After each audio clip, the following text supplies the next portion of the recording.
सुप्रभात देवियों और सज्जनों, मैं कर्नल सोफिया कुरैशी और मेरे साथ विंग कमांडर व्योमिका सिंह आज आपको 6 से 7 मई 2025 की रात 1:05 से 1:30 बजे के बीच भारतीय सशस्त्र बलों द्वारा अंजाम दिए गए ऑपरेशन सिंदूर के बारे में जानकारी देंगे।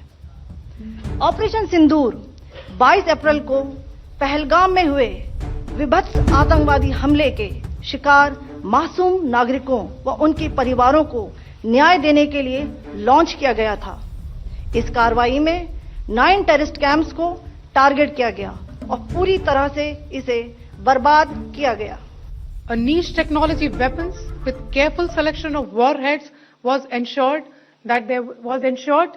so that there will be no collateral damage.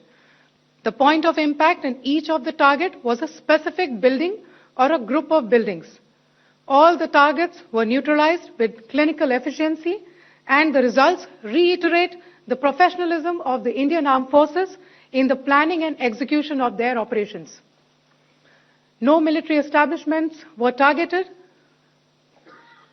India has demonstrated considerable restraint in its response.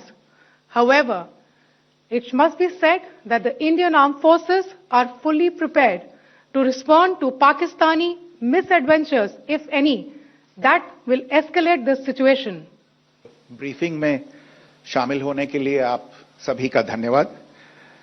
जैसा कि आप सभी जानते हैं, 22 अप्रैल 2025 को लश्कर तैयबा से संबंधित पाकिस्तानी और पाकिस्तान प्रशिक्षित आतंकवादियों ने भारत में जम्मू और कश्मीर के पहलगाम में भारतीय पर्यटकों पर बर्बरतापूर्ण हमला किया।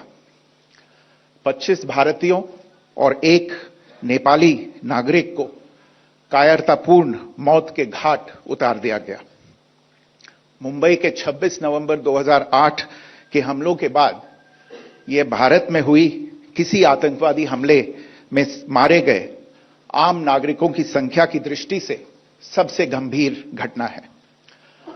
पहलगाम का हमला अत्यधिक बर्बरतापूर्ण था, जिसमें वहां मौजूद लोगों को करीब से और उनके परिवारों के सामने सिर पर गोली मारी गई।